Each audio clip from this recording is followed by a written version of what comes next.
chairperson is here. It's not me. And so the local organizers, especially Nicola, for the great job really they have been doing. I never collaborated directly with Massimo Capaccioli, so, but the things I'm going to show, as you will see, they really we were able to do them thanks to his work. So I think I'm entitled to thank him and all the team that made the VST possible. Okay, so I'm going to show results about wings and its extension, which we call omega wings for reasons that will become clear in a second. It is a wide field survey of 77 galaxy clusters, a low redshift, that are X-ray selective. And the clusters, they cover a wide range in masses, in velocity dispersions, and X-ray luminosities. And the original wings data set shown here was based on DMV, wide field camera, deep photometry on a 34 by 34 arc-minute field, optical spectroscopy follow-up, near infrared with the wide field camera on UCURT, and some U-band. So what we call the older wings data set really reaches out only to about 0.6 virial radius of the cluster, so relatively small field of view.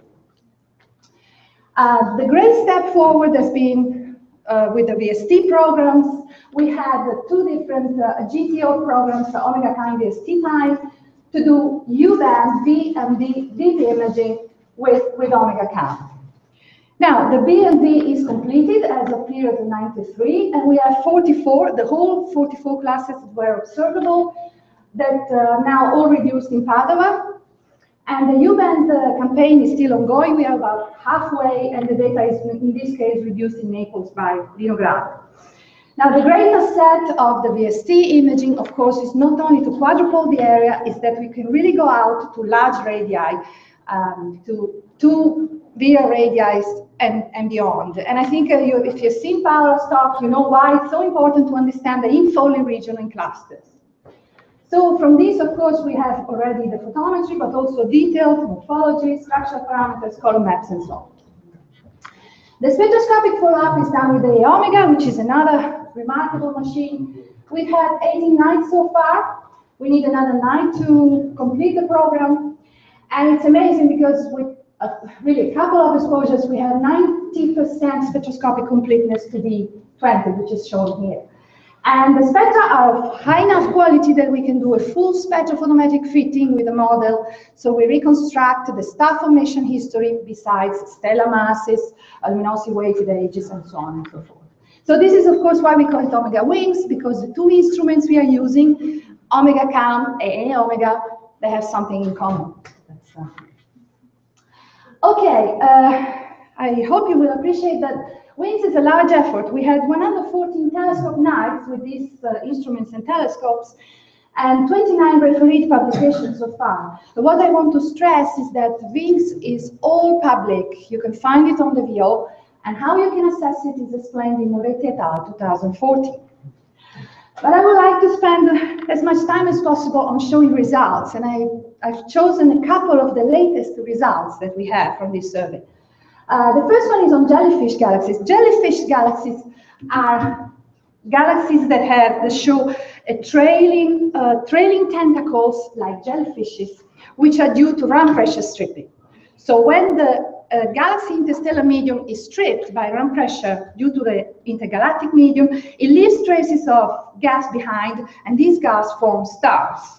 Okay, so Gianni Fasano and I looked visually at all the Omega Cam images and searching for signature of jellyfishes.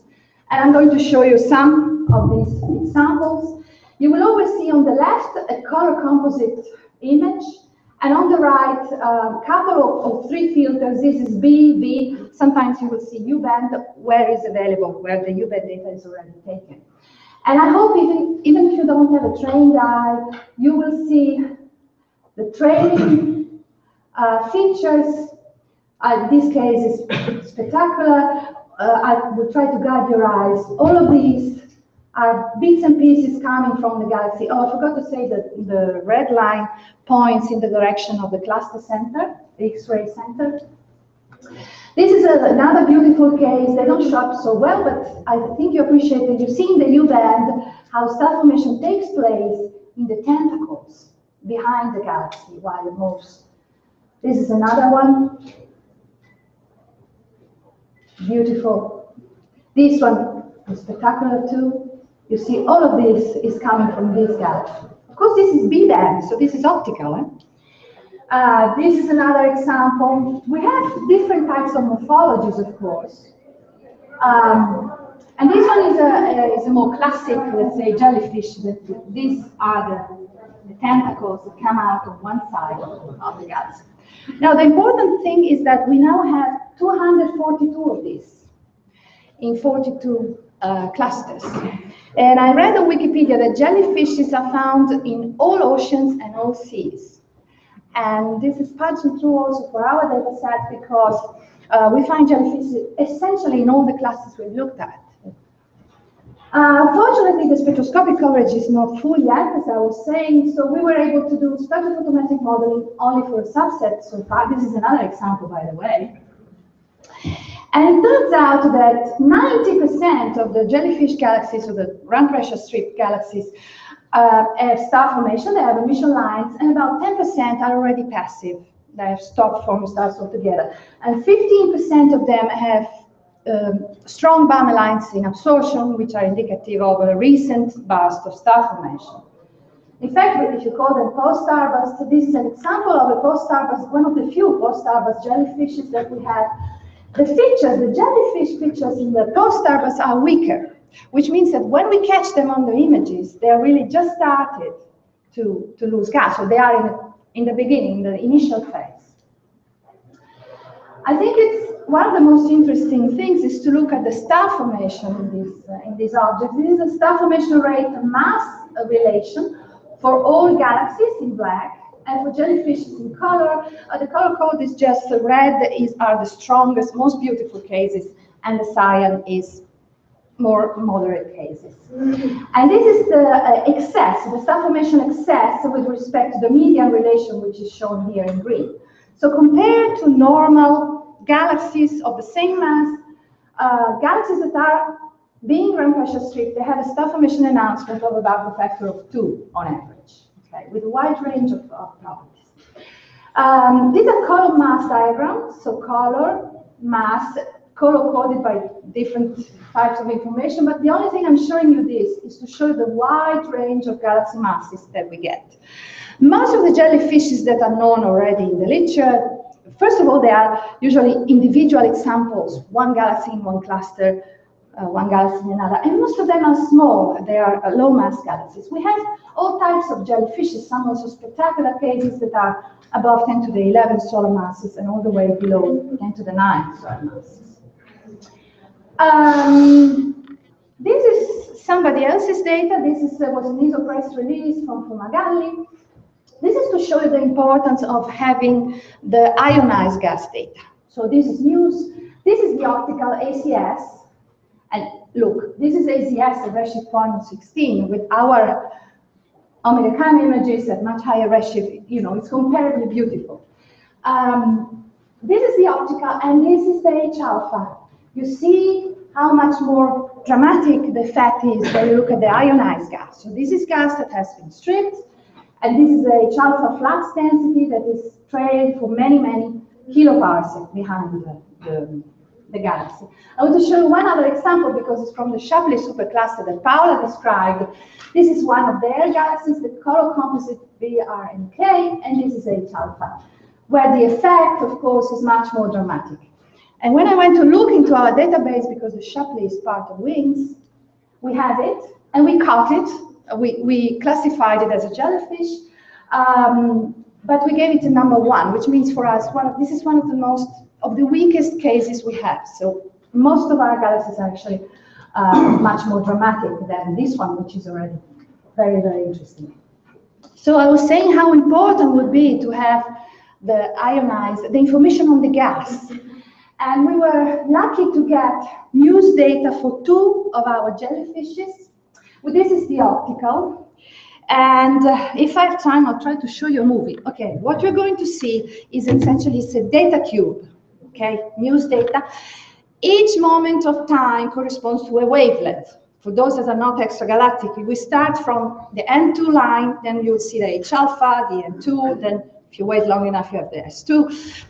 Essentially, the blobs you'll see, they are the regions where there is ionized gas that is heated by the hot star, so you're seeing star formation, essentially.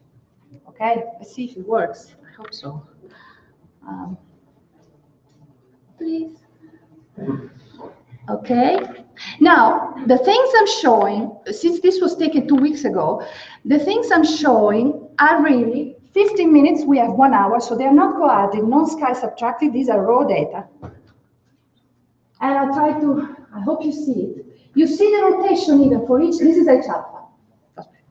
We start again. The best part is the beginning, so you have to be very careful. You first see N2 and then, no, I can't. I didn't find it. This is the rotation. And you will see blobs appearing all the way here. This is all related. This is all stuff that the galaxy lost. And now you'll have to wait a long time for the S2 line. And I have no time, so I have to go further. This is to say what? That we have by far the largest sample of galaxies that have clear signs of ground pressure stripping. With this, we can do detailed studies, and of course, it's an ideal sample for follow-ups. We can study where, how, depending on what, galaxies are stripped. So, and the relation, the most important relation for us, which is the relation between stripping and star formation. I showed you we had these results already. Now, this summer when I was coming back from a day working on jellyfishes, I looked out of the window and I saw this. I swear. So I took a picture because, you know, I thought I started to see jellyfishes even in the sky. Where? In the daily sky. Where? Padova? This is Padova. This is from my balcony. It was just amazing. Anyway, I want to at least mention another recent result we obtained from WINGS, which is about galaxy size. I want to talk about this because it's one of the most debated subjects of the last few years, and because it's also the most controversial of all the WINGS results. So I think I like to show this. For those that are not familiar, there's been the discovery of a population of massive galaxies at high redshift. So they are already massive at high redshift, but they are small. They have small sizes. So they're called compact. Most of them are already passive. Those that have been studied, they're already passive at high redshift. When people started to look for this type of galaxies at low redshift, they found very few galaxies like that, okay, in the slope. And of course, the hypothesis is that these galaxies evolved strongly in mass. Okay, they were compact, but already massive at high redshift. Then, for minor merging, they have acquired many smaller galaxies, and they have grown in mass. Then we did in size, sorry. Thank you, Claudia. We did our first work on WINGS. And in the WINGS clusters, we found instead a significant population of compact galaxies that had sizes and masses similar to the high redshift galaxies. Okay. This was the first surprising result. Then we wanted to look in the field at the same redshift, so low redshift. And for the field, we always use, as a comparison to WINGS, we use the Padova Millennium Galaxy Group Catalog, which is based really on the data. We use the data from the Millennium Galaxy Catalog, whose PI is our chairman. And there are many reasons why we use this, the depth, which is much better than slope, but the two most important reasons for this work is the better imaging quality and the spectroscopic completeness, because the slope is incomplete for compact galaxies. Okay, so we looked at the clusters, WINGS, and the PM2GC field, and we found that the fraction of compact galaxies is 3 times smaller in the field than in clusters. In both environments, the compact galaxies are mostly S-zeros, and they have all stellar ages. The Valentinuzzi paper also stressed the importance of selection effect, progenitor biases that I don't have time to go now into details. Another thing I like to show is that we looked at simulations from Gabriella, from her semi-analytic model in the Millennium simulation, and the majority, 60% of all galaxies that have redshift above 2 are already massive and passive. If you follow them in the model, they end up in clusters today. So, stressing once more what we all know, that if you study massive galaxies at high redshift, especially if they are passive, you are studying the progenitors of today cluster galaxies, which of course is in agreement with the environmental difference that we find at low redshift. Not only this, but 40% of them are BCGs. They are the brightest cluster galaxy in clusters, the central one, which means they have a very special evolution because we know that BCGs evolve very much, both in size and in mass. We also looked at the evolution of the number density from the PM2GC compared with the candles data at high redshift, and we could place an upper limit of a factor of 2 to the evolution of the number density. So to wrap it up for the sizes, these are our main results. I really don't have time, only have time to list them. There are compact, in contrast with what is normally believed, there are compact massive galaxies at low redshift. There is an environmental dependence in the sense that compact galaxies, they are more frequent in clusters than in the field at low redshift. From our results, from the WINGS results in the PM2GC, we suggest that the evolution of sizes of individual galaxies has been mild.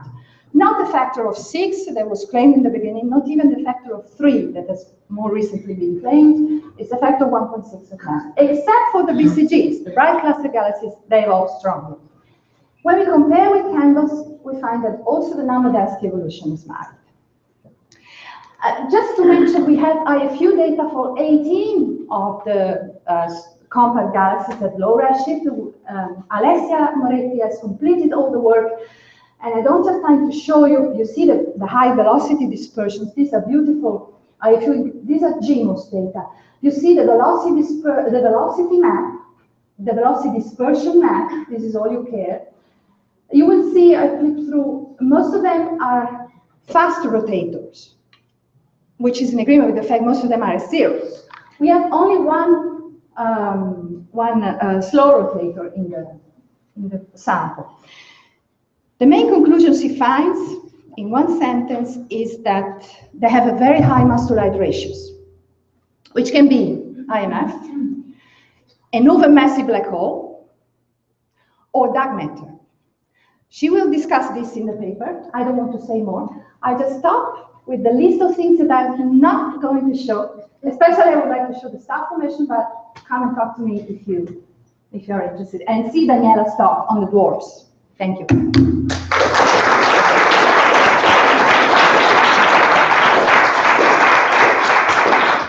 Okay, I think Wolfie wants to kick off with the first question. I hadn't heard your jellyfish term before, and so what I was thinking of a jellyfish is some galaxy that would be disintegrating, but I think that's not the case. It's only the gas that's lost. Yes. And is there any information on the dark matter and stars that would suggest that they're dissolving? No, not as far as I know. Paola will confirm, but I don't get the few cases that have been studied in great detail so far. There is no information yet. The other question is, from data that you have, can you estimate what the relative gas loss times are? So how long will it take for this gas to lose all its gas during the current rate? Okay, we haven't done that yet. We have done the phase space diagram. So we know where they are. From simulation, we can estimate how long they have been in the cluster and where they are, if they are in the first info or they are pericenter, but we haven't done what you're asking. It's all in progress.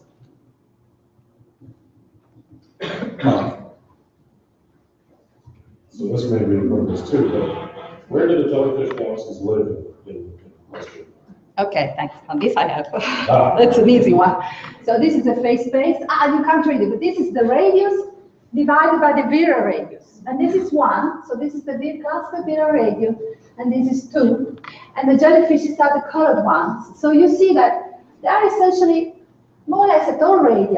And more interesting, this is the their velocity with respect to the velocity of the cluster divided by the cluster velocity dispersion. So if you compare to simulation, this tells you if they are on the first info, if they should lie in this region, or they're already past pericenter, things like that. So the only thing, they are at all radii. And there doesn't seem to be, there isn't a good correlation between the strength of the jellyfish fissures and the distance from the cluster center, to answer your question. Is that really what you would expect? No, it's not. Okay, we've got one more question over here, and then the last one over there.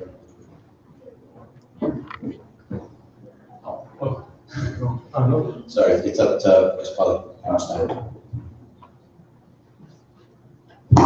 So just two questions. One is, maybe I just didn't understand. Why is it that in the literature they don't find as many compact galaxies in low redshift as we do in clusters? Okay, so in a nutshell, really, there are two main reasons. One is what you define a compact galaxy, because they only search for the very most extreme ones, which are not there anyway, not even in our sample. The second reason is that they use the Sloan. We use their data, which is more complete for compact galaxies at that redshift. So. Okay. And just last one is so the evolution of the size of BCGs.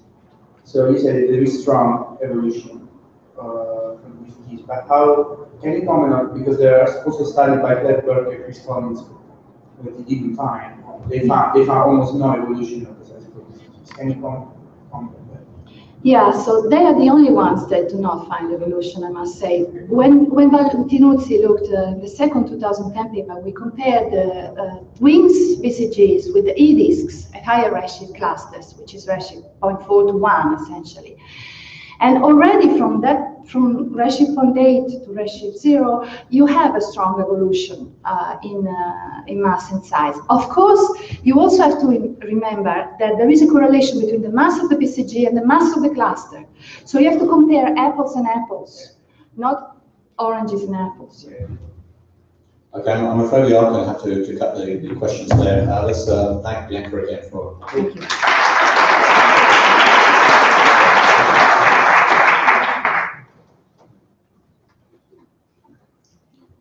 And the next speaker is on white dwarfs in the galactic plane. I'm sorry, I don't know your first name, but Dr. Roberto. Roberto.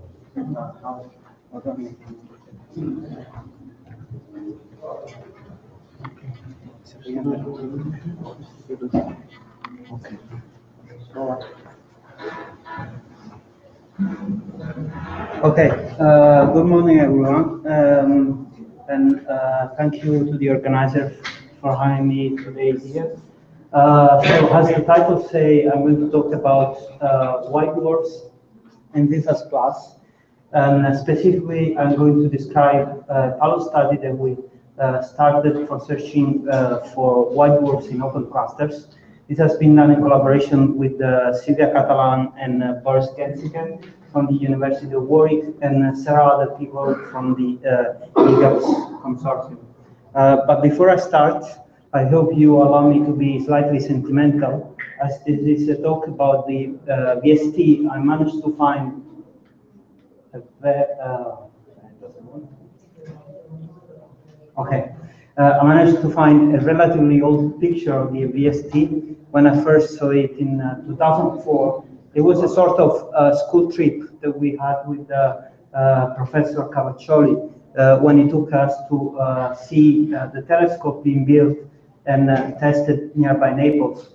While at the bottom there is another photo of the VST, which sits here among the VLT telescopes when I went observing some of these white dwarf candidates. So talking about science, there are a few reasons why we think white dwarfs are very interesting and why they're important. It's important to find them in open clusters. First of all, we know that most of the stars form in open clusters, in general, although it's very difficult to find them, find white dwarfs in open clusters because we don't have there isn't a very large number of old clusters nearby the sun itself. We also know that intermediate and low mass stars will eventually become white dwarfs.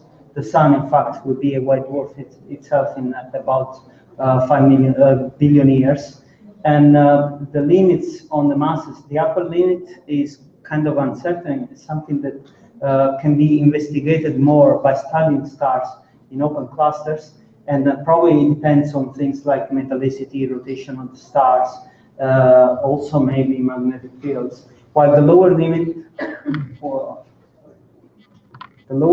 depends on the basically on the age of the Milky Way.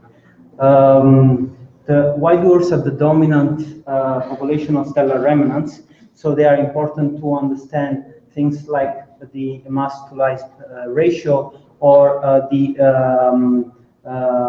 history of star formation in galaxies. And they, specifically the ones in open clusters, are fundamental to constrain the mass loss on the AGB phase. So if we want to characterize the mass loss, we need to understand how this initial to final mass relationship, which basically links the mass of the progenitor to the mass of the final product of the stellar evolution. So by looking at the cartoon, which is a simple representation of stellar evolution, we know that a star like the sun will lose about 40% of its mass after evolving off the main sequence and passing through the AGB phase. It will become a white dwarf with the size basically of the Earth. So understanding how much mass is lost during the AGB phase, we can try to understand how the interstellar medium is enriched with the elements that are produced within the stellar interiors during the latest phases of stellar evolution. And also we can track and study the chemical evolution of the interstellar medium and the galaxy itself. Also by understanding how massive can be a star to become a white dwarf, we can also have a better understanding how the population synthesis models can reproduce the stellar population in some way. So to give some numbers about the the known population of white dwarfs in the Milky Way, you see that most of them have been discovered by the Sloan Digital Sky Survey, and you see that about 20,000 of them, which are this kind of blue dots, are mostly found in the northern hemisphere. There is only 50 white dwarfs that are confirmed cluster members in 11 open clusters, mostly in the northern sky. And you see there is a lack of white dwarfs in the galactic plane because it's very difficult to find very faint objects in the densest part of the Milky Way. So we decided to target other 11 clusters within the VIFAS footprint, which are represented by these red dots. NGC 2527 is one of these clusters. I don't need to spend too much time on saying how good is the VST photometry and images.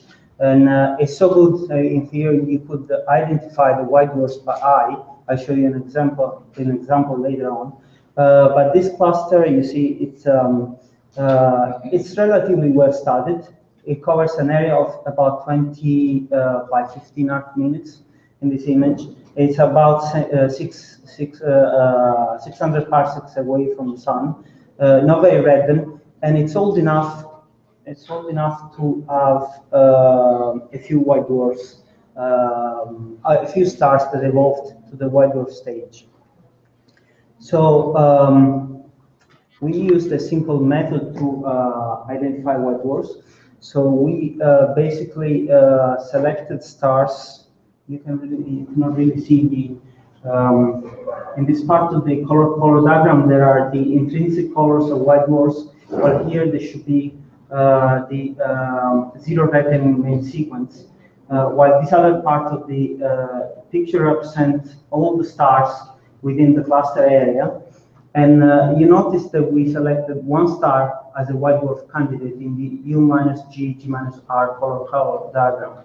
And you also will notice that the star is relatively faint, so it's a good candidate for being white dwarf.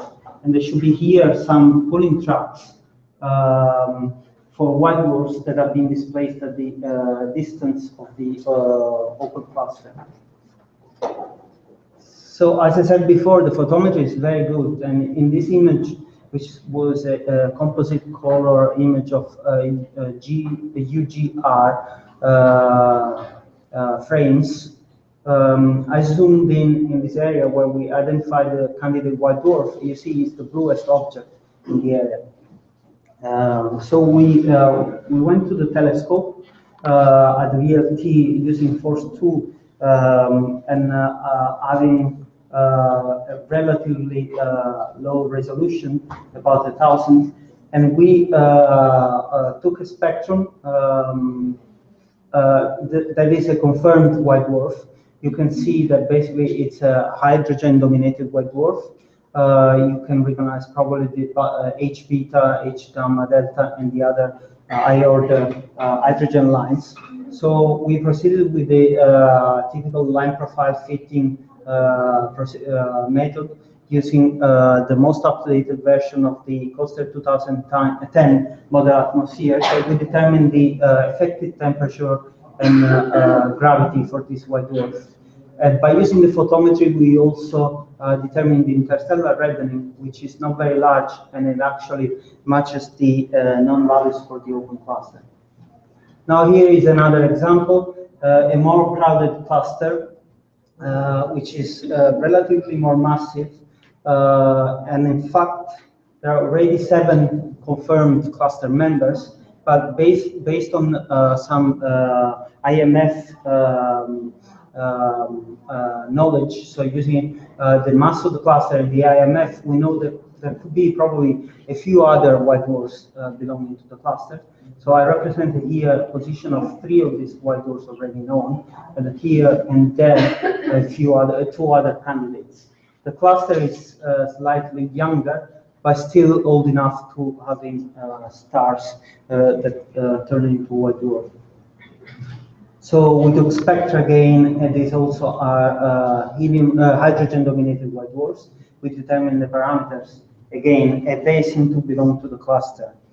So in total, with this small project, for which we obtained 1.5 nights at the VLT, we confirmed 17 new white dwarfs in the galactic plane, observing 17 stars, and only for 5 of them we confirmed cluster membership by using basically spectroscopic parallaxes. You can see there are 2 of them in the NGC 3532 and other 3 stars in 3 clusters. So we obtain about 10% increment to the known number of white dwarfs in open clusters. So what do we do with these new white dwarfs? We can try to determine the progenitor masses by knowing that stars in open clusters form together. We can assume they form together, so they are coeval. So the total age of the star, since the main sequence to the white dwarf stage corresponds to the age of the cluster itself, then by determining the atmospheric parameters, we can also interpolate with cooling models for white dwarfs and determine the white dwarf cooling age. And so we determine the age of the progenitor. Then using evolutionary models, in this case we used Harley et al. 2000, but we are planning to use other models to see if there is a difference in the ages and masses. We can determine the mass of the progenitor. So for now we compare them with the distribution of initial masses on the x-axis and final masses of all these 50 white dwarfs known in open clusters. And you will notice that, first of all, there is quite a large scatter in this part of the figure. The data, by the way, come from Catalan et al. 2008. And most some of it is probably due to the fact there may be some uncertainty with assigning proper membership to the open clusters for some of these white dwarfs. But some of the scatter may be real. There is also a lack of stars in the IMAS regime, which is very important because we want to know whether an 8 solar mass star or a 10 solar mass star will become either a supernova, core collapse full supernova, or a white dwarf. And the stars here at the bottom are generally coming from binary systems that can be considered as small clusters made of 2 stars. This is because we don't have clusters that are old enough to have stars of that mass that evolved into a white dwarf. So we also compare 2 of the stars in NGC 3532 with the other 7 that were confirmed by Dobby et al. In 2012. And you'll see that there are a couple of lines. There is one here that is a theoretical initial to final mass relationship, while there should be another line here that is not really visible that corresponds basically to the core of a star during the first thermal pulse on the AGB. So basically describes the mass of the core for an AGB star. And we have here the 2 stars that we identified. So we are going through the more proper analysis on the errors and the uncertainties that we have for these stars. You see the error bars are relatively large because the major uncertainty for the progenitor mass comes from the age of the clusters. They are generally quite uncertain. So while the uncertainty on the final mass, so the mass of the white dwarf, depends only on the quality of the data, and it's relatively small. It's about 0.05 solar masses. So in conclusion, with this pilot study, we show that it's possible to select and identify very effectively faint white dwarfs in dense areas of the galactic plane. We confirmed 5 new candidate white dwarfs, candidate members of open clusters. So we increase of about 10% the non-sample of white dwarfs. And so there are prospects for a larger study in order to improve our understanding of the stellar evolution during these later phases of their lives. And also there are some comments on what Gaia will do for us. The most important thing is that Gaia will for sure improve the cluster parameters, because we are going to know the actual size of these open clusters. We are going to know how extended they are in space. So it's going to improve really the understanding of the cluster members and the ages of the cluster itself. And unfortunately, for the stars that I showed you today, they are probably too faint because they are in the range of 20 magnitude. So it's going to be very difficult to have precise membership from them from Gaia. But there may be a fewer older clusters like the Iades, which are more nearby. And for those stars, Gaia will also give some help in confirming the membership. So this is it. Thank you.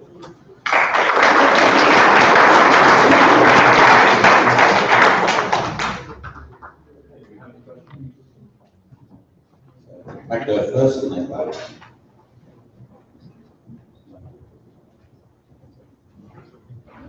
Roberto, very interesting result. My question for you is based on the mass of the dwarfs that you determined now. Can you compare the mass loss rate with the Raymer's law? And how does that compare? Do you expect higher mass loss with respect to the Raymer's calculated on rubber clusters? This is something we haven't done yet, but in theory, I mean, we know that there can be several factors influencing the mass loss. So probably finding these more massive white dwarfs, which are easily found in relatively nearby old open clusters, we can probably put some constraints on those. Okay, thanks. And Claudia.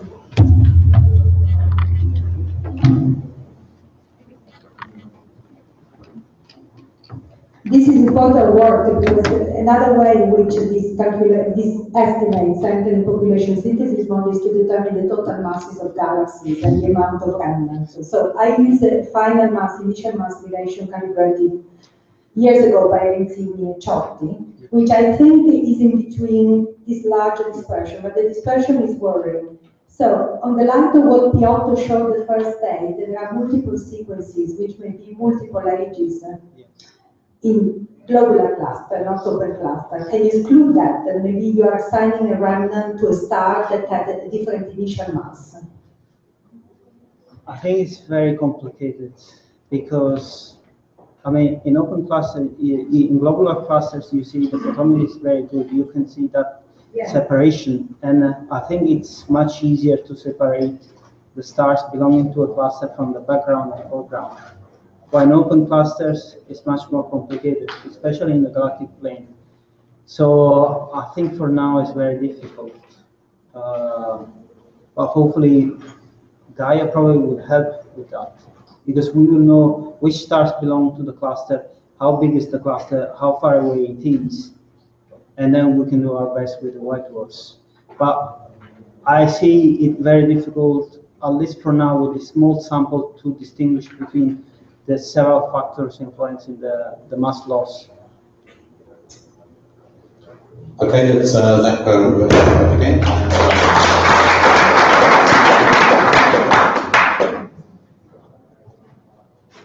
Jerry, you're down for 30 minutes plus 5 minutes of questions. Okay. I'll give you 5 minutes before the end. Great. Okay, so we now have 2 review tools coming up. The first from Jerry Gilmore, who's going to be reviewing spectroscopic surveys and galactic stellar evolution. Right. Hello, everybody. I'm Tiki Massimo, a great figure in the field whom we all know well and admire and have done for a very long time. So what I'm going to do is give you the first overview of the big stellar spectroscopic surveys, which are underway and will dominate the subject for a decade to come. And of course, the bottom line is that what we want to do is set up the Milky Way and its satellites, the local group, as a Rosetta Stone, and the single thing that we understand really well, or at least know really well, to try and understand the complexity of the sort of physics that we've been talking about at higher redshifts, see what's really going on in the universe. So there are a lot of big spectroscopic surveys. I'll restrict myself to the big ones underway. The public ones we all know as Sloan, maybe 1 million stars. Lamos just recently published 800,000 spectra. These are very low resolution, but large number surveys. Then what I've invented this term, multi-mega, very low resolution. Gaia will of course produce spectrophotometry and related data for 1 billion stars, so it's 1,000 times bigger than everything else. Then there's the intermediate resolution surveys, which rave with 500,000 stars, is now public. And again, back to Gaia again, Gaia will produce good spectra, rave type calcium triplet spectra for 60 million stars. So that's again 100 times bigger than anything else. And then there are the high resolution surveys that Ken Freeman will talk about next. And these 2 are well underway and Galar's about to go. I just note this point down the bottom is that you'll see later on when I show you the Gaia data release schedule that in fact Gaia starts producing the astrometry that we need to follow up the galaxy, particularly at high latitudes, just at the time we stop doing the surveys. So there's a bit of careful planning needed to avoid just giving it all away to the Americans. So then we start with the biggest of these missions, Gaia. Everyone knows about Gaia. I'm going to tell you what it's actually doing right now. What it is, of course, is this big optical bench, this ring with 2 mirrors on it.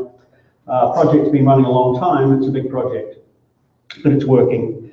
So far already in the Cambridge, we're processing the photometric data in Cambridge. We've already processed 4 billion observations and things are going well. But it's a big challenge. It's going to run at this sort of data rate for this long, and so there's some serious computing, interesting processing challenges going on here. But we all know that it's there and it's working, and this is what we're going to depend on. This is just a single slide to summarize the range of science cases. I'm not going to go through them all. The relevant ones for us are galactic structure and stellar populations today. Just to remind you of the precision, it's units of picoradians, which mean nothing except to an engineer, but it's equivalent to the thickness of human hair from 1,000 kilometers. So that's quite impressive accuracy for each of a billion objects.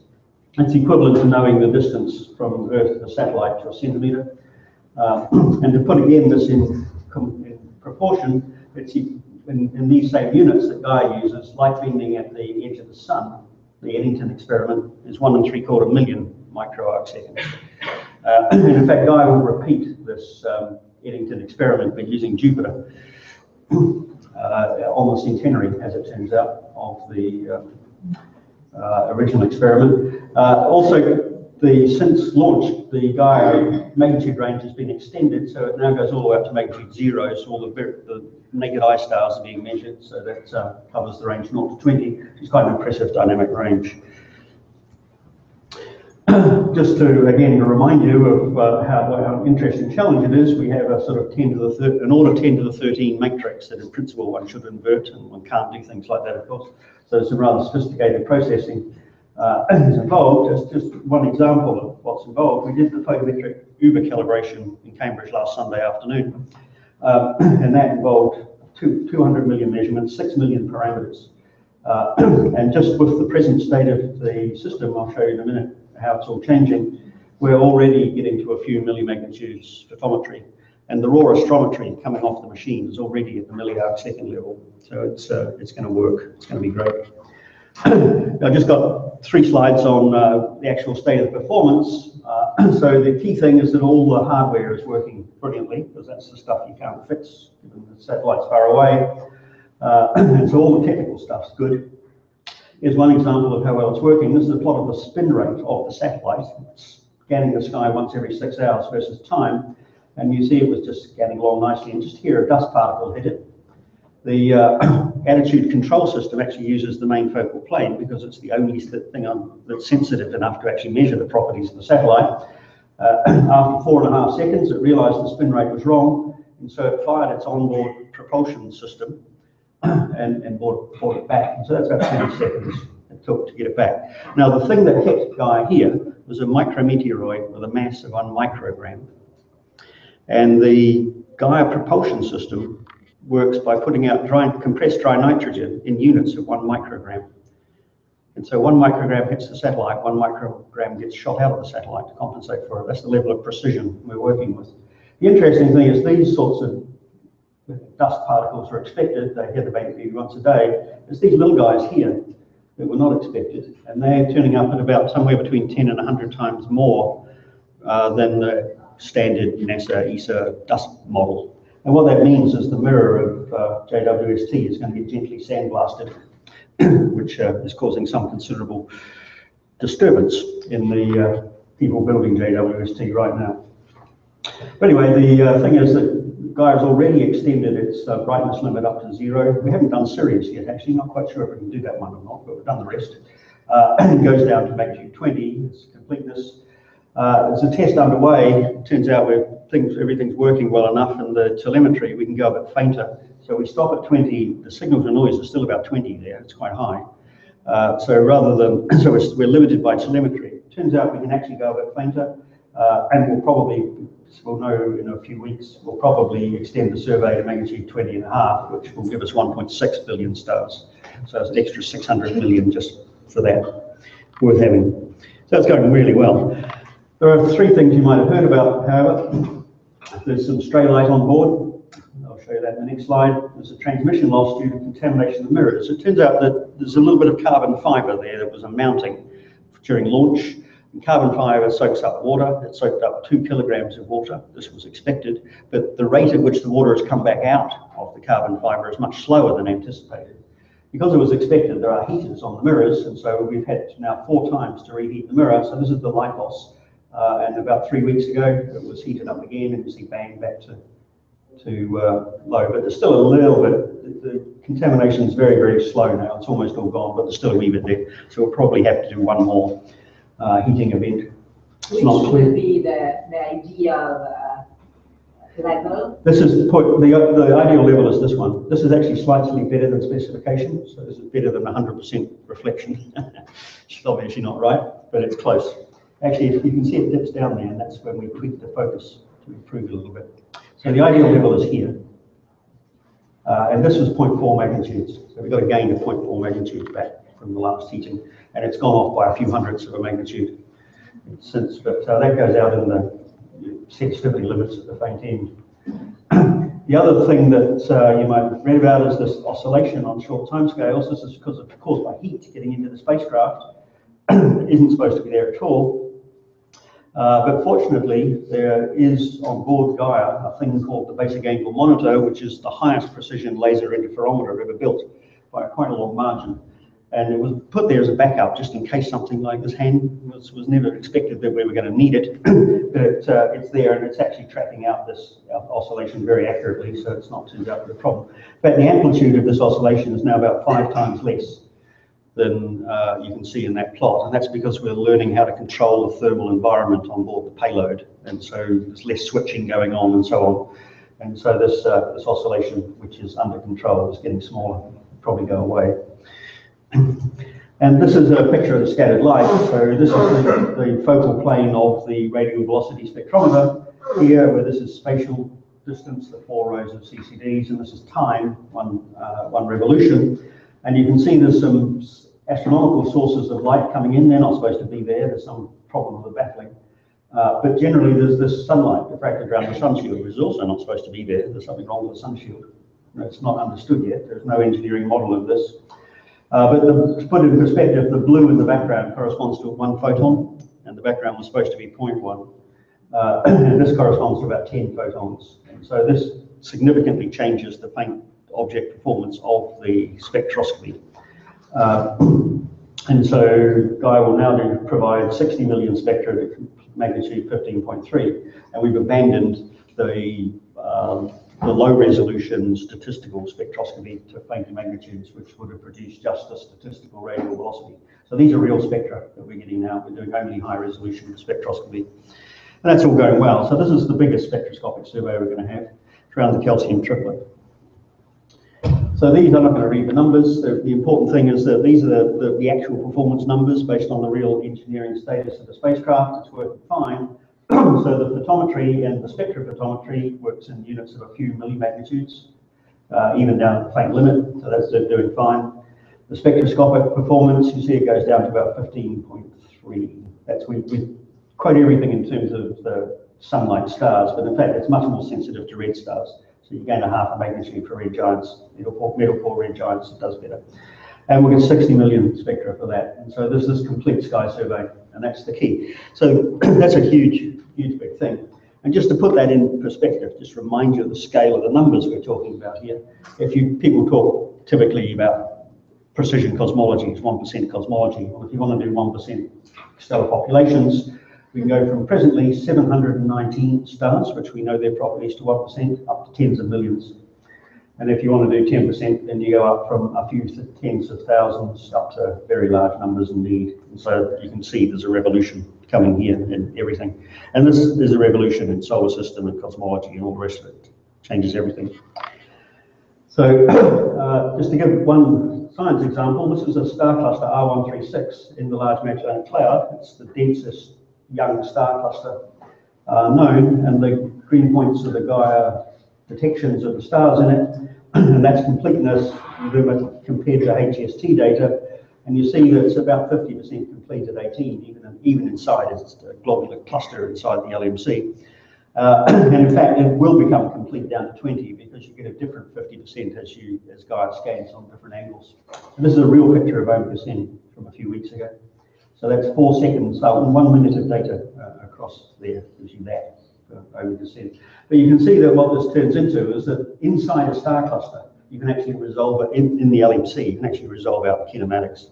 So the velocity dispersion is things about 15 kilometers a second. So we actually do internal dynamics of star clusters in the LMC, as well, of course, as in every cluster in the galaxy. The science data have actually started coming out. We're doing the photometric science alerts in Cambridge, and here's a list of these. They come out every day or two. It's still done by hand. We haven't got it fully automated yet. That'll happen. We're still commissioning the software systems, but by about January, the stuff should be coming out. So here's an example. That's our first supernova, which these things come out classified already. So they're not just published as numbers. So this was announced as a supernova 1A, 6 days after explosion at a redshift of 0.03. That was the model, and that's precisely what in fact it turns out to be. So you don't just say, oh, here's a probable supernova. We actually give you a type, an age, and a redshift for it, and they work pretty well. And that comes from the spectrophotometry. So this is a real spectrum, real Gaia spectrum of an 18th magnitude object. So you can see how much, what they look like. Okay? So that's based on an integration time of about a minute. It's an amazingly efficient spectrograph. If we could build things like that in the ground, it'd be great. But the transmission of it's about 80%. I mean, we strive to 30% on the ground and really get that way. And here's an interesting eclipsing binary white dwarf, a 1A progenitor maybe. It's only the third one known. It turned out to be our second alert after this one, actually, so we started lucky. Anyway, that's all underway. So this is the important thing about Gaia, is when the data start coming out, well, actually it's only about 18 months away until you get an essentially all-sky catalogue. And the local solar neighbourhood improved kinematics, so this is like 30 times better than Hipparcos. We're hoping to be able to extend this data release. We'll have one soon after to do the whole Tycho, so 10 million stars near the sun with similarly improved data. We're not sure if we'll be able to manage that or not, but we'll get this. Plus there's positions and magnitudes all over the skies.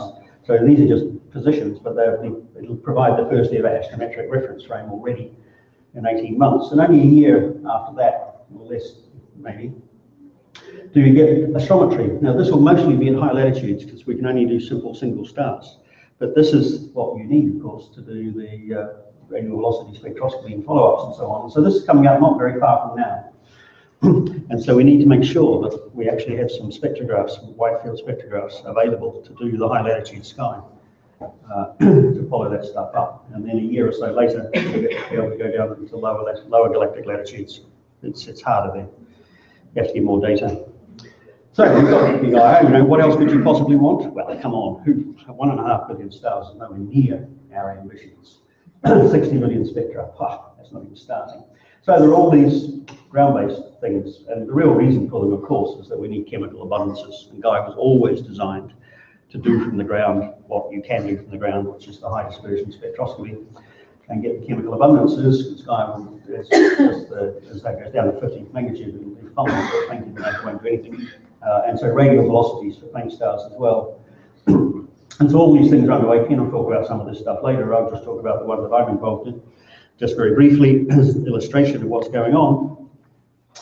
And what I'm going to do is make 4 points, basically, in pretty well reverse order. This is just illustrating the sorts of scientific questions for which you need not only Gaia, but also good quality spectra to address these issues. So this is some one-page summary of the Gaia ESO survey.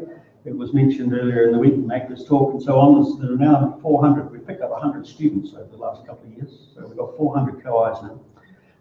It's a big organisation. It's not only a science observation itself, but we're actually, because being a Gaia ESO thing, we're actually working with the Gaia data reduction teams, most of whom are the same people. So Gaia data processing is using pre-release Gaia ESO data as its calibration. So our radial velocities are calibrating the Gaia radial velocity spectrograph this week, for example. And our abundances are calibrating, we'll start next year when Gaia starts doing that, we'll calibrate the Gaia abundance scale. So they're absolutely intimately linked, as well as being of interesting science in its own right. But there's a lot of people. You can see why I've gone grey. There's lots of firsts, it's lots of special things, but it is actually working really well. Actually, it's come together really well.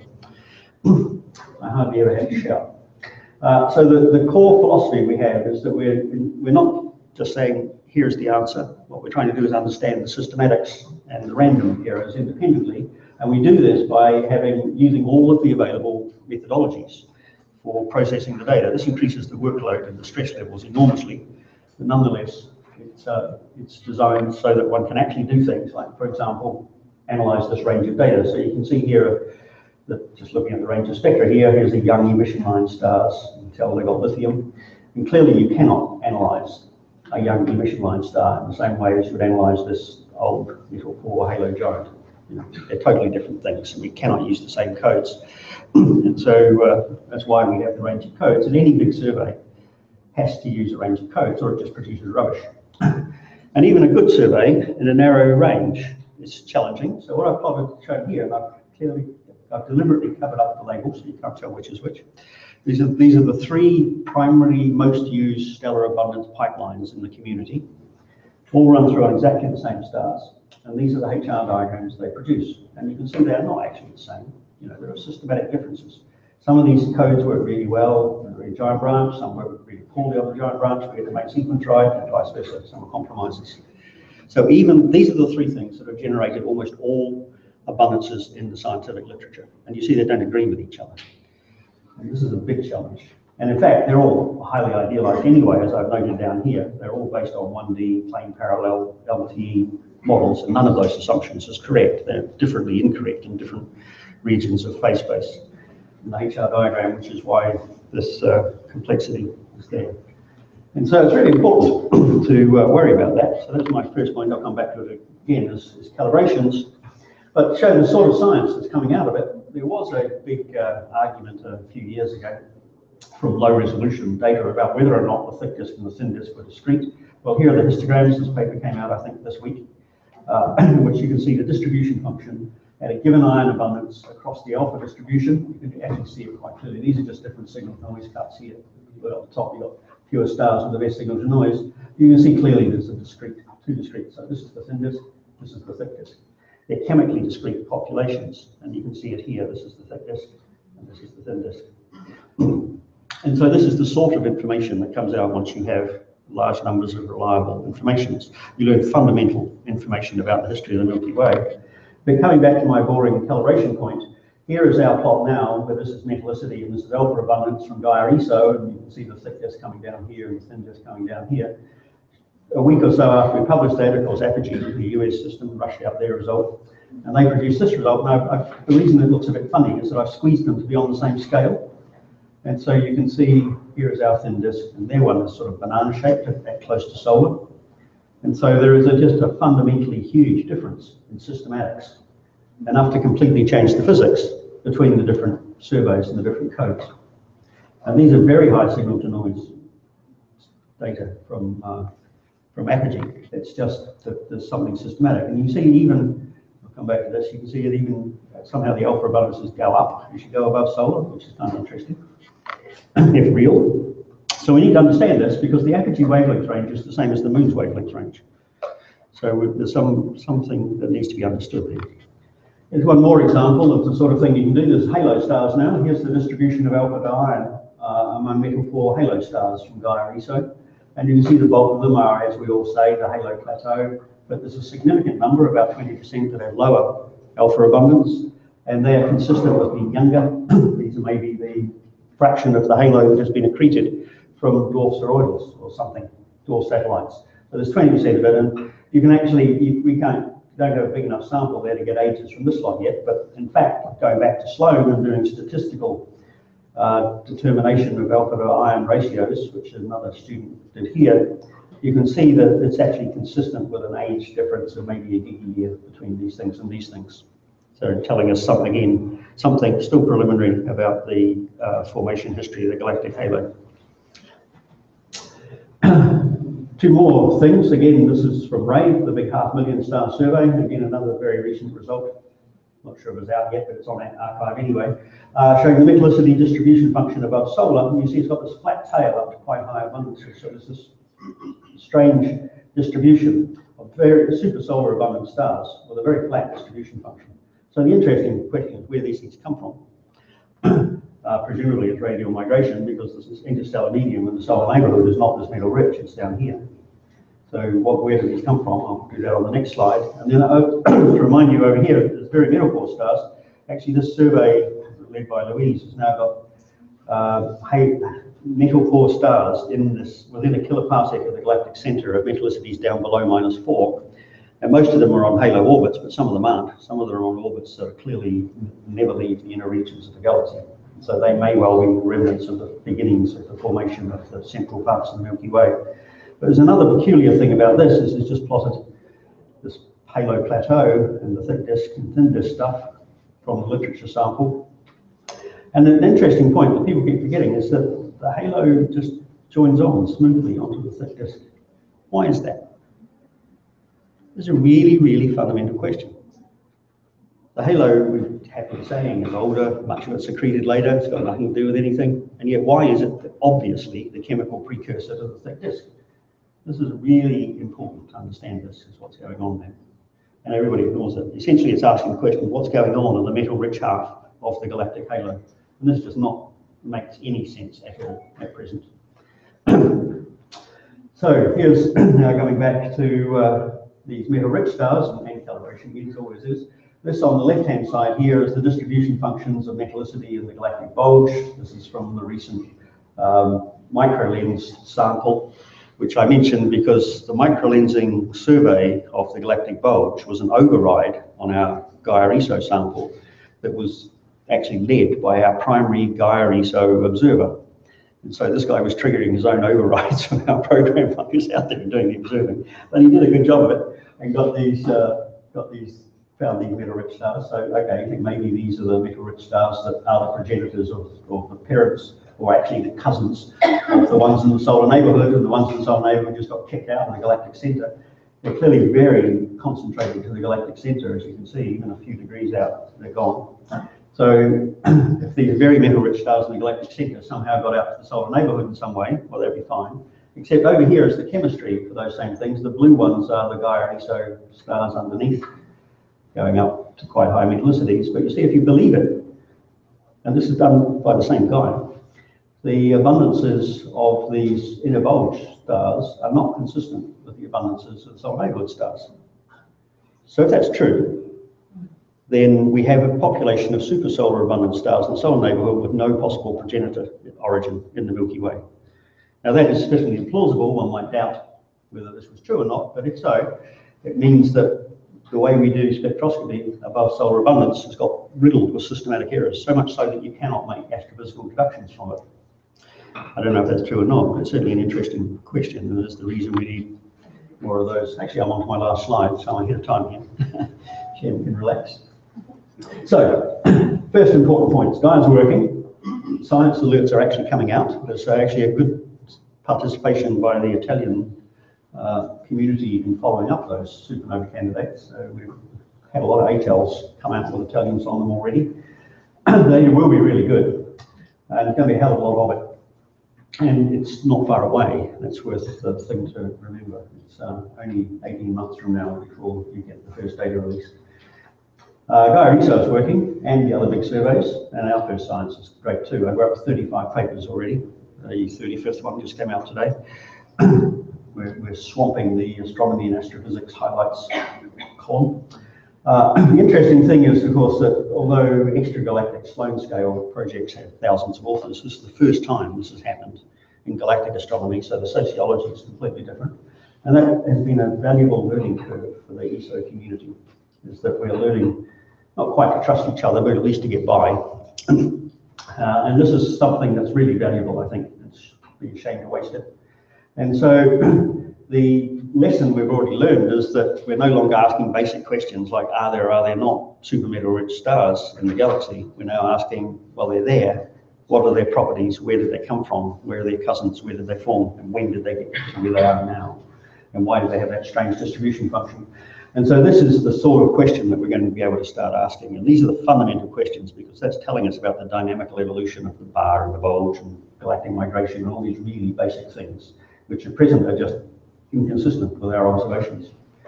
And so hopefully we're making progress, and you can decide for yourself whether you're this guy going over there or you're the big flashy consortium going wherever it's going. I have a version of this that has little lambda CDM over this way. Tom Shanks over that way. But anyway, you can decide whether you wish to be like that or not.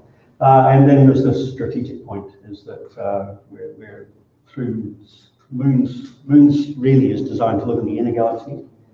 It's really foremost is designed to do the high latitude science, and that'll be a year or two, even maybe longer later. And so what do we do in this 3 or 4 years when the Gaia data are public and we're not doing the science with them? So I'll stop there. Thank you.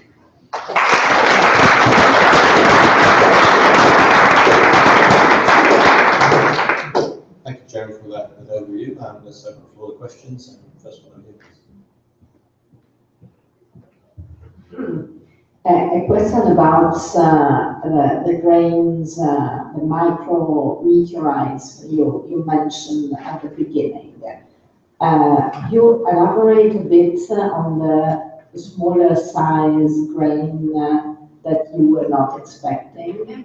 What is it for you? It's a nuisance, I guess, for Gaia. It can manage it, but you said it can be a much bigger nuisance for James Webb. Yes, yeah, there is a standard model of the dust distribution by size and velocity and charge and so on, and dust particles in our sort of greater Earth region of the solar system. It's named after a guy who did it, but it's a standard result. It's been supported by many studies that mostly applies to just inside the Earth's orbit, because that's where most of the spacecraft are. Compared to that, the number of hits the Gaia is getting is an order of magnitude higher at the submicron level. So that model works fine down to about the micron level, which is about where it was understood. There have been very, very few spacecraft, apart from those with direct dust catchers on them, that have been sensitive to these tiny particles. So Gaia is the first sensitive mission that's ever been out at L2. Things like Planck and Herschel and so on, they're like arc-minute sensitivities. This is sub-micro arc-second sensitivity, so they would never have seen it. Though in fact Herschel did image one of these dust particles going across its focal plane in heat. It's a nice trick. It looks a bit like a cosmic ray, but it's actually a dust particle. So with hindsight, they saw one. But there is an order of magnitude more of these things. The origin and time dependence is not understood. The James Webb engineers, because ESA's part of it, and so the ESA provided the information immediately we had it. And for them it was a big surprise, and so they're looking at ways of coating their mirrors and changing things. They're getting very nervous about it. The thing we don't know yet is whether or not that is actually a time average number, or whether we just happen to be passing through a comet tail or something. So we don't know yet. We've had the Gaia's been in routine operation only since July. So we haven't yet been round enough of the solar orbit to know whether that was just a freak rate, or whether that's actually like that all the time, or how stochastic it is. But certainly it's something that the James Webb engineers are taking very seriously. And in fact, there's a possibility that W1, the next generation US infrared survey, will go out to L2. And understanding this is one of the criteria, as of last week when I told them about it, in whether or not they do that.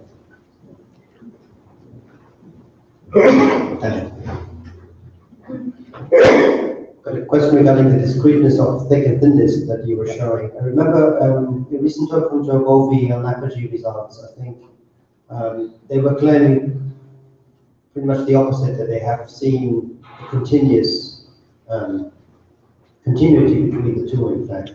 Yeah, they have claimed that, and clearly that's inconsistent. Yeah, they're obviously wrong. It's inconsistent with our results, right? Can you say what? Yeah, he did a very statistically correct but astrophysically naive analysis. Just not understanding systematic errors and calibrations and things like that. So you have a question from Otwin in the back of here.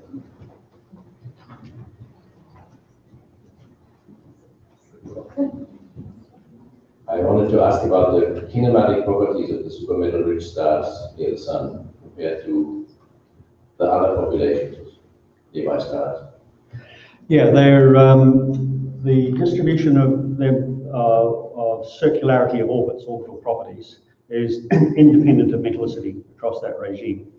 And so right through up to where we run out of stars here, of course, but right through where we have statistics, the distribution of orbital properties of the above solar metallicity stars is the same as those of the bulk of the old disk.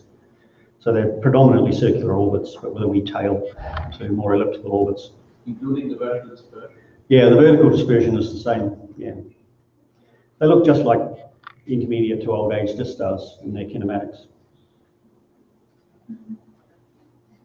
Okay, do you have any more questions for Jerry? Actually, yes. Just a couple. Now, this supermetallic star, the last slide you had, is really impressive. I noticed that the calcium, in the calcium, there was no difference, the time metallicity between the two populations. It was more in the silicon. I couldn't believe that. If you can comment whether you already think this is a real effect. Yeah, we've seen that a lot actually. The magnesium in particular is often different from the other alpha elements. Not clear why. It's always got a bigger dispersion, and we don't think that's observational. And quite often it's not quite in the right ratio. Silicon, I'm not quite so sure about. Titanium is very sensitive to what you think of the ionization balance and temperature scale. So systematics there, well, these are very cool stars. And so systematics there are plausible. But calcium, yeah, calcium always lines up the same. I mean, no matter what you do, you end up with solar calcium. It may be a source of degeneracy. Titanium is also similar, and they are used as probes of the IMF in external galaxies in the supermetallic regime. Yes, Your plot will show that, in fact, interstellar evolution, in fact, could be. Yeah, that's until one understands that, you certainly cannot believe anything deduced about IMF variations in external galaxies, because they aren't even remotely as precise as this, so they wouldn't see these systematics. Okay, I think we should thank Jerry for a great talk.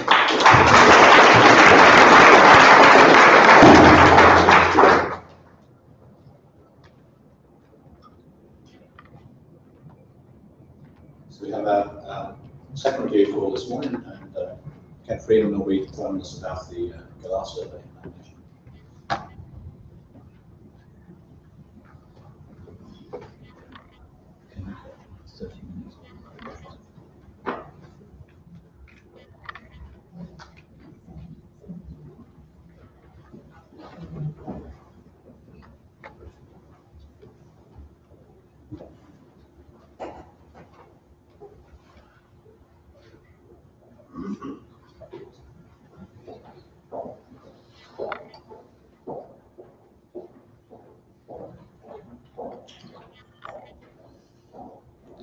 Okay, well, first of all, my greetings to Massimo on this special occasion. I'm very pleased to be here.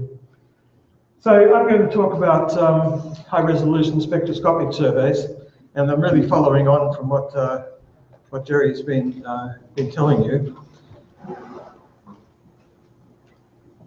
So one of the goals of high-resolution spectroscopic surveys, these big surveys they're expensive, they take up a lot of people, and the instruments are quite expensive.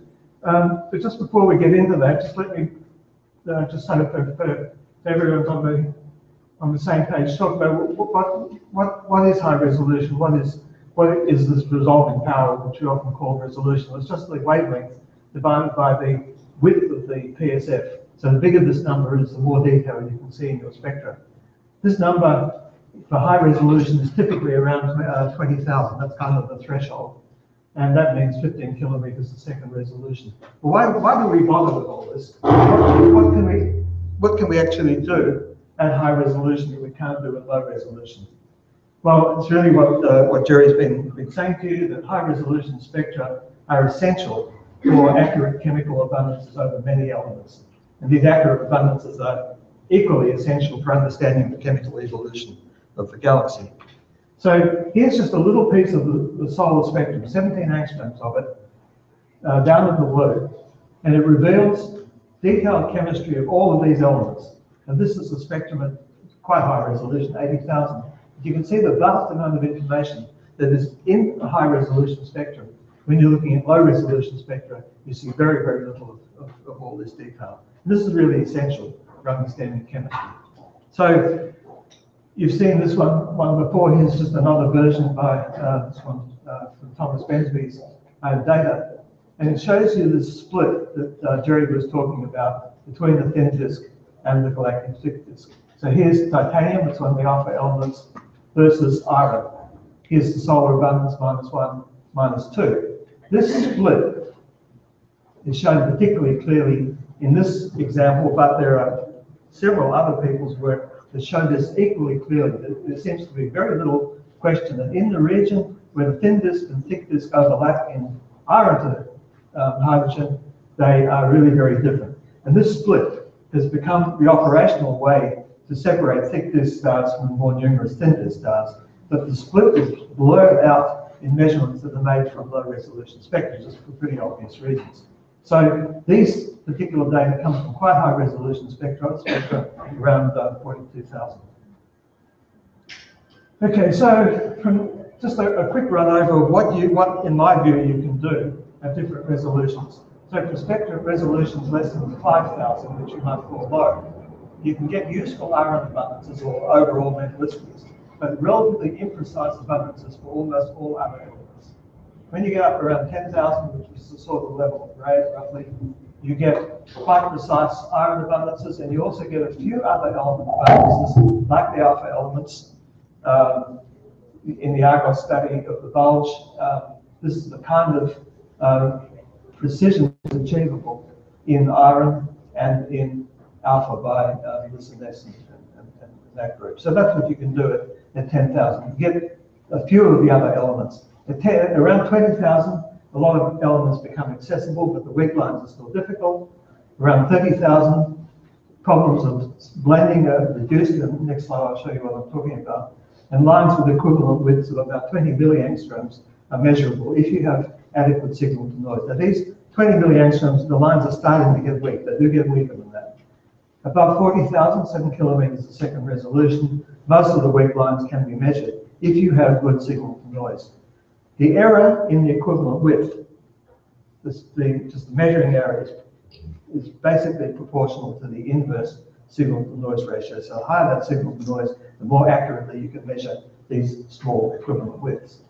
Okay, so here's three spectra that come out of a paper that's by Guy de Silva and others that is really describing a survey that I'm involved in, the Galar survey. And it shows you spectra of the same star, it's a dwarf in the Hardy's cluster, at different resolutions and different signal to noises.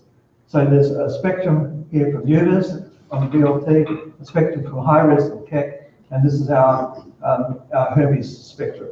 Here are the resolutions, 60,000 and 60,000. So these are basically the same resolution. And here's the Hermes spectra. These are individual slit spectra. This is one of fiber spectra that we do 4,000 at a time. Resolution is the same for these two, and you can pretty much see that here. The signal to noise is 150 here and 250, and you can see that difference. So this bit of circle, you can see how much better defined this little weak line is. And that little weak line is about 10 milliangstroms. So that's getting quite weak. So you can see the difference the signal to noise makes. Well defined here, a bit ragged here. But even at 28,000 without somewhat lower signal to noise, you can still see the thing, but its uncertainty is more substantial. So I hope it gives you some idea the kind of trade-off that you get between resolution and signal to noise. And they're both pretty important if you want to do reasonable chemistry. Radial velocity precision also improves with resolution.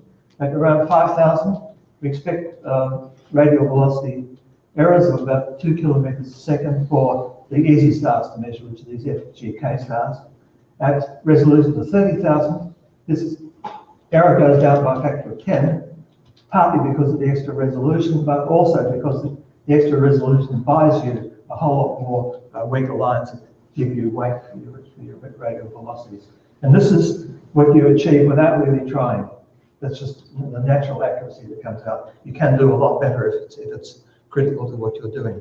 Okay, so the major high-resolution surveys that are in progress now, likely to start in the next few years, and I'm also mentioning one which is in planning, unfunded yet, but it's such a brilliant project, I do want to mention it. Okay, so the three that are going, Apogee, this is an H-band survey that brings up its own difficulties, some of which Jerry alluded to. Resolution of 22,000, multiplex number of stars you do in one sitting is about 300. ESA, which you've heard a lot about from Jerry, resolutions mostly around 16 to 20,000, but some much higher resolution data, multiplex of 8 for the really high resolution, 130 for the resolution around 20,000. The one I'm involved in is Galar. This is using this new spectrograph. I'll talk more about that later on. 28,000 multiplex of 400. So the ones that are likely to start in the new year, in the next few years, are these two, Foremost and Weave. We've heard a bit about them already. Foremost will go on Vista, Weave will go on the Herschel telescope. The high resolution modes are around 20,000, multiplexes between 500 and 1,000. MSE is the it's a plan, and there's a whole working group machinery already in place.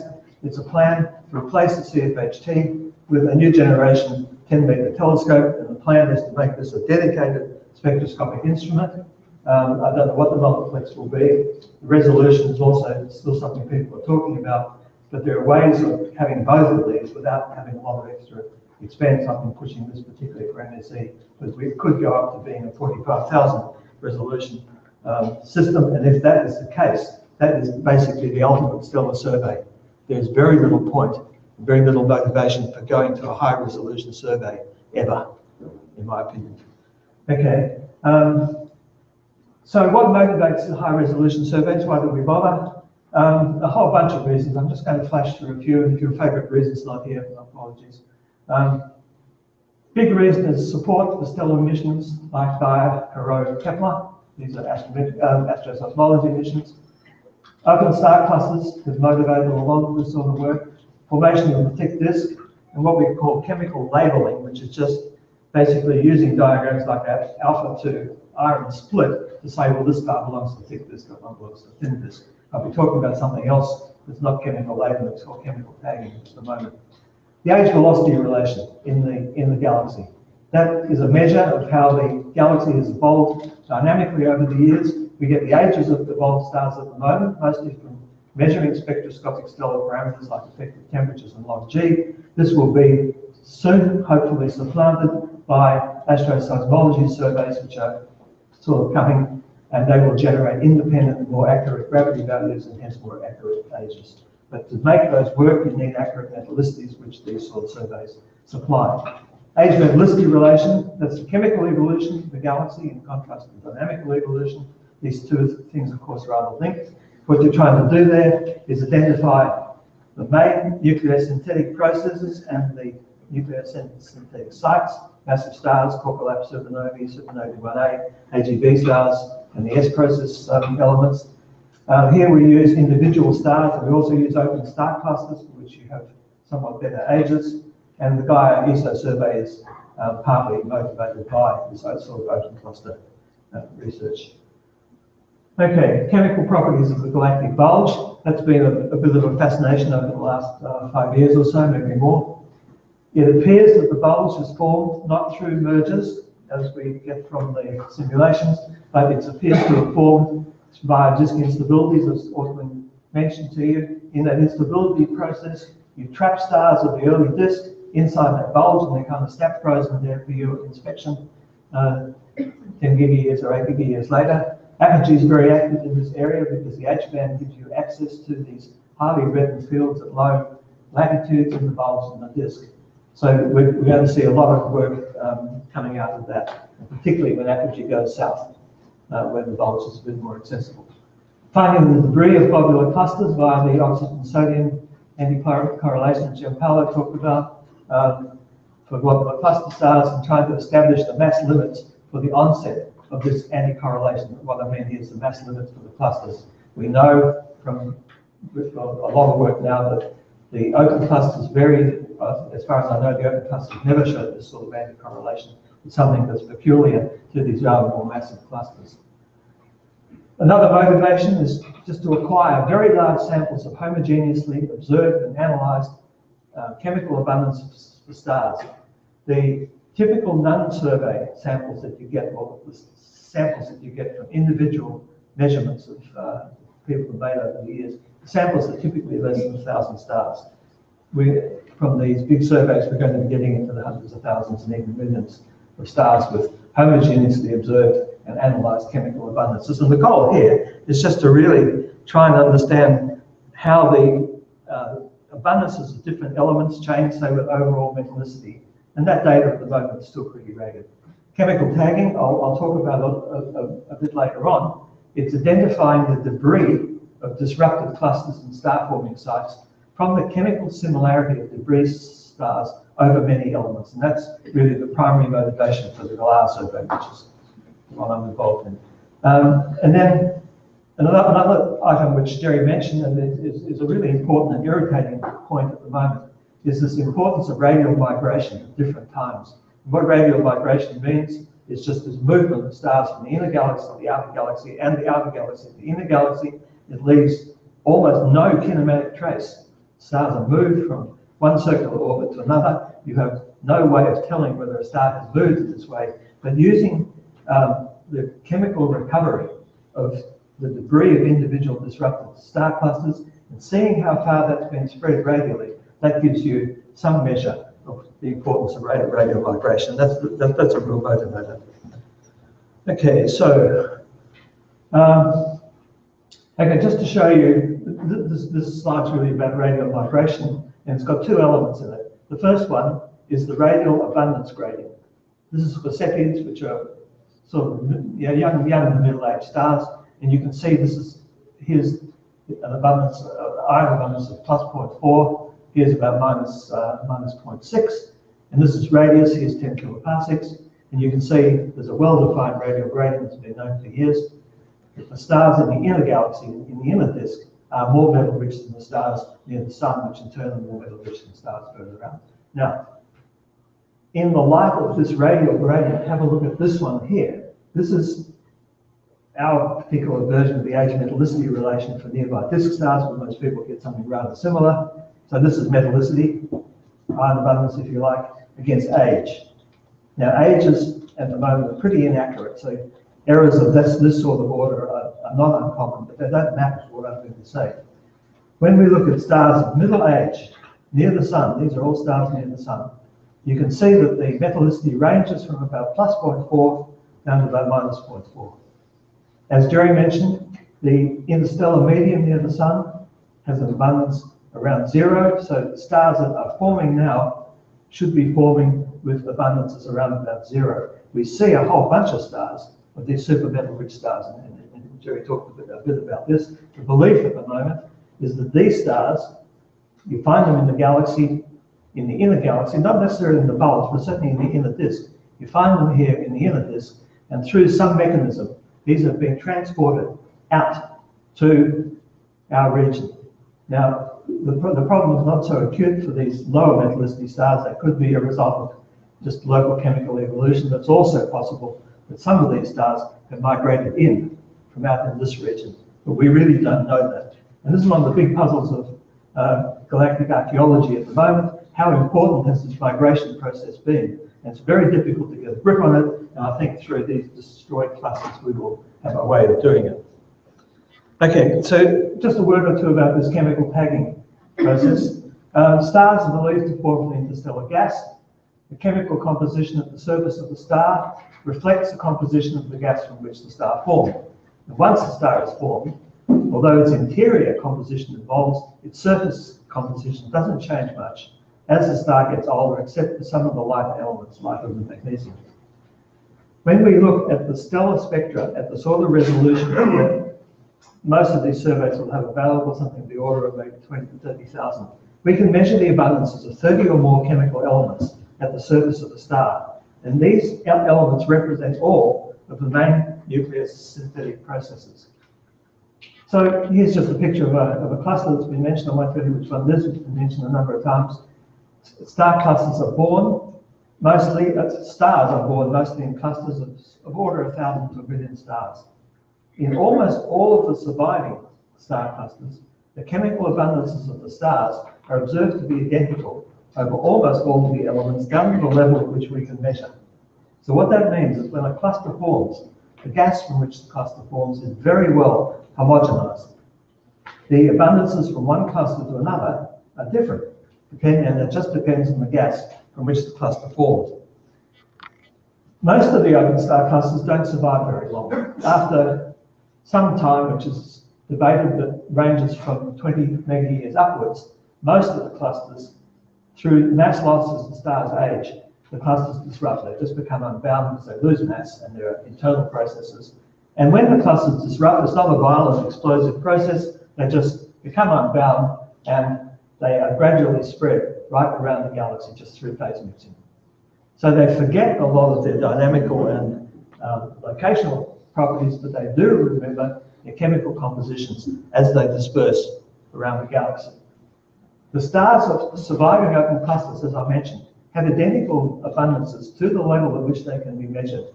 So I'm just going to flash forward a moment, and I'll go back again. Here's an example of a cluster called Colander 261. This is work by Guy de Silva that many people, particularly in this country, have worked on this sort of thing. It shows you just against effective temperature of these stars, so these are mostly relatively cool stars.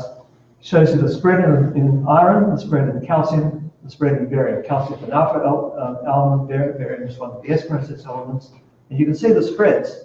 Each dot here is a star in column 261. The spreads are tiny. Numerically, they're typically less than 0.02 of the dex in iron, 0.05 in calcium, 0.03 in barium. And those are about the levels at which we can measure. So these are very likely just to be the measuring errors. Okay, just going back a second. So if we can find stars in the galaxy that have identical compositions over 25 or 30 elements, then they are probably part of the debris of one common disrupted star cluster. And these debris stars, we can regard them as the fossil remnants of disrupted open clusters, of disrupted clusters. So, the formation of star clusters is a big part of the assembly of the galactic disk. The whole process of turning gas into stars and building up a disk appears, as far as we know, to go through mainly these relatively low mass, 1,000 per million solar mass clusters. Sorry.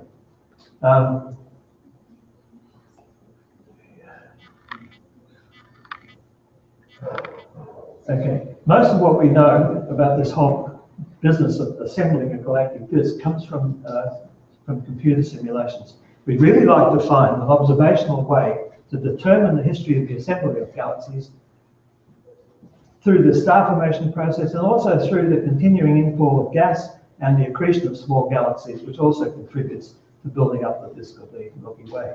So using chemical methods, the sort of thing I've been talking about, we can find the fossil remains of disrupted clusters and maybe the small galaxies that all contribute to building up the Milky Way. In this way, we can determine observationally the history of its assembly, and that's what is called, this process is called chemical tagging.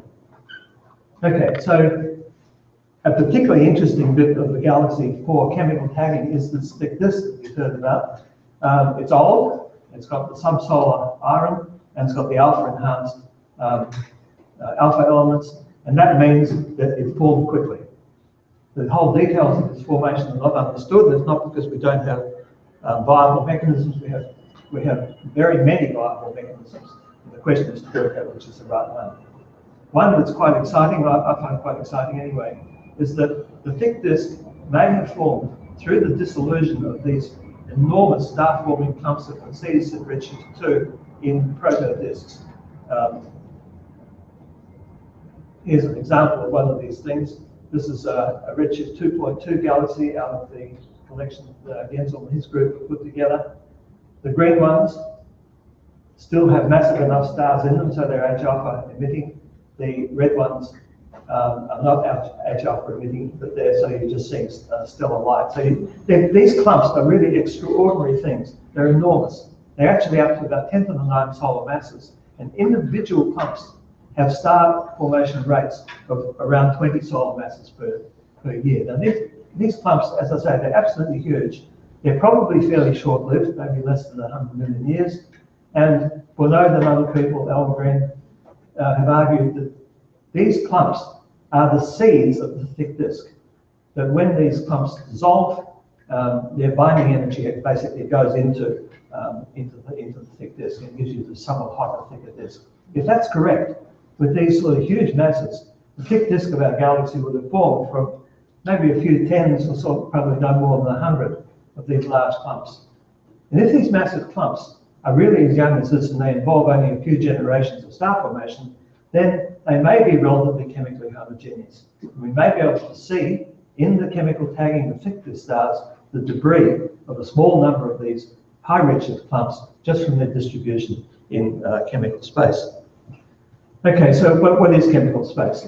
We can think of a space with, it's basically got 25 to 30 coordinates, and the axes are just the abundances of all the elements that we can measure, which are typically around 30 for the Galar survey. So here's just a string of all these elements, just covering all of these different nucleosynthetic processes, like element, Z elements, iron peak, alpha, S process, R process elements. Now, when you go from one star to another, these abundances change, but they don't all change independently. So you haven't actually got a space of 25 to 30 independent variables. The dimensionality of this space is typically around 8 or 9, and I'll say a bit more about that towards the end. Most of the disk stars inhabit a subregion of this space. Now, if we have stars from a chemically homogeneous aggregate, like an open cluster, that will just be a tight clump in this C space. The stars came in from satellites, accreted satellites. We expect their distribution to be different enough that they will stand out from the rest of the disk stars in this chemical space.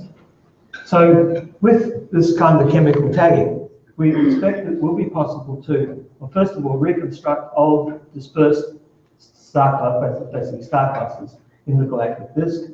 Once we've got that debris identified, we can derive their ages and their kinematics and their metallicity distributions, and so build up a picture of the star formation history and the chemical and dynamical evolution of the galactic disk since it began to assemble.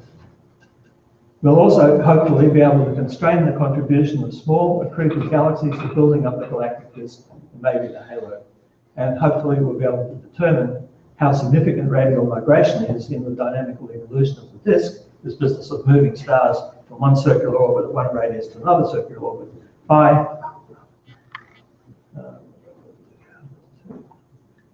by measuring the radial extent of the debris of individual disrupted star clusters. The star clusters, when they form, are basically on circular orbits. If we find that they're spread over many kiloparsecs, that will be evidence, pretty direct evidence for the effects of radial migration. To do a chemical tagging survey like this, we need a high-resolution spectroscopic survey of about 1 million stars, homogeneously observed and analysed. And that's really the prime reason why we're doing the Galar survey with this instrument. Okay, thanks. So this 1 million star survey requires a spectroscopic facility with high-resolution high multiplex, big enough aperture to get the signal to noise we need, around 100, for 1 million stars in a practical time, something in the order of 5 years. Enough spectral coverage, which turns out to be about 1,000 angstroms, in a single exposure to measure abundances of the 25 to 30 chemical elements we need. And those requirements led to the particular instrument that I'll just talk about now, just for the last bit. So Hermes, it's a new high-resolution fiber-fed multi-object spectrometer on the AAT, spectral resolution around 28,000. It's also got a high-resolution mode I'll tell you about in a second. Roughly 400 stars over 400 fibers over pi square degrees, 4 bands, blue, green, red, near infrared, over 1,000 angstroms. First light was about a year ago. Main driver is this chemical tagging survey, but there's all sorts of good byproducts. Slightly smaller team than the guy ESO, mostly from Australia. Okay, the resolution, I just want to mention this because it's interesting in the context of the MSC, the CFHT replacement. What we do to get a resolution of 28,000, we have the fibers coming down from the focal plane, reconfigured into a fiber slit at the spectrograph end. When we're at 28,000 mode, that's the back end of the fiber. We just image that directly through the spectrograph onto the CCD, images down to 4 CCD pixels. We have this other mode where we put an obstruction over the fiber. Dispersion is in this direction in the spectrograph. The PSF goes down to 2 pixels. So just for the expense of building this slit, you can go from a resolution of 28,000 to a well sampled resolution of 45,000. The penalty you pay is if you lose about half the light. That's a very cheap way to get a high resolution spectrograph. Okay, here are the bands for the Hermes: blue, green, red, infrared. And I'm just now going to show you a few spectra. I don't know why I'm doing this, but for some reason. So here's the blue. Here's our beta. It's the green. These are quite high signal from noise spectra. So everything that you can see here is basically real signal from noise, and these must be around 300.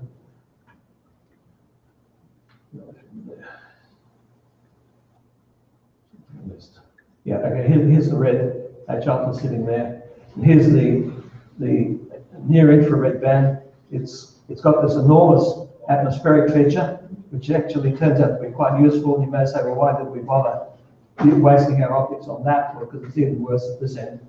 But the thing we're really after here is the oxygen triplet. There's a potassium line, which is right there, that's valuable, and a few other lines, but this is the main reason why we built this full farm. Okay, element abundances, I won't go into any details. There's a pipeline that's based on a synthesis program called MOVE. And before stars get into this program, all the unusual stars have to be filtered out because we can't use those to measure their abundances. Okay, so galactic archaeology, the survey looks at stars between 12 and 14. Covers about half the southern sky. Plan is to get 1 million stars. Each exposure takes us about an hour, and the plan is to do about 8 fields per night for 400 nights. This is the kind of stars we will get based on galactic models, dominated by turn-off stars in the thin disk, quite a lot of giants from thin disk and thick disk, and a few halo stars get into this. So with the old disk, we see dwarf stars out to about 1 kiloparsec, and that's most of our stars. We see giants out at 5, but for what I'm going to say in the next minute or so, imagine that we've got the debris of a dispersed cluster. It's now spread right around the galaxy. This is the sun. Here's the center of the galaxy. The debris has been around long enough. It's spread right around the cluster, right around the galaxy. So in this zone that we can actually see, we can only see stars out to 1 kiloparsec, but we are getting stars from all sorts of star formation sites right around here. We see about 9% of the thickest stars, about 14% of the thinnest stars inside our horizon. And simulations show us that this should give us something like 20 thick disk dwarfs, each of about 3,000 star formation sites chemically recovered, about 10 thin disk dwarfs from each of about 30,000 star formation sites. If we do a smaller survey than 1 million, we've still got the same number of sites, we just get less stars. So can we detect this many stars, this many sites? And the answer is yes. We need 7 independent element groups to do this. Are there 7 independent element groups? And the answer is yes. And there was a study done of the independence of these elements by Ting and others a year or so ago, and it is about 8 or 9. So just the last thing I want to say is just how important Gaia is in this particular survey. Gaia, as you've heard from Jerry, is going to produce precision astrometry for about 1 billion stars. At the magnitudes at which we're working, Gaia is absolutely at its best with these very small errors on parallaxes and proper motions. We will have 2% distances at 1 kiloparsec, 1 kilometre a second transverse motions of 15 kiloparsecs. So we're going to have all this wealth of data, and the particular thing is that when we recover a chemically decayed group, we will have the information to check that they actually do have a common age. So I think I'll end there. Thank you.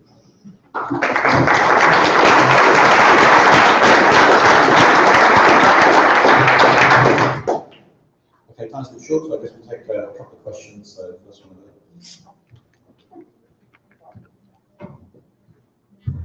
I was wondering how much the kinematic information we are putting into our view of the formation of the thick disk, because you mentioned the chemical and the population properties. But as far as you show that in one of scenarios include this accretion of big clumps of gas, hydrogen, how this can leave a signature to the internal kinematics, alongside, for instance, shape of the. Yeah, I think the answer is yes, because part of what you're getting is the binding energy of these clumps as they dissolve. And for clumps of that size, the binding energy is typically around 40 kilometers a second, and that's sort of the vertical dispersion that you see in the thick disk. So I think all of that fits together reasonably. About the orbits. Well, in the plane, you'll get probably correspondingly larger dispersion. But, in the plane, once the potential's there, those two components are basically linked, just through the orbital properties. But as far as I can see, it all makes quite a lot of sense. We just don't know if that's what really happened, but it makes sense. Okay, we have one question at the front here, and then Tom. Is there any clear evidence that the thick disk is rotating more slowly than this? Yes, there is.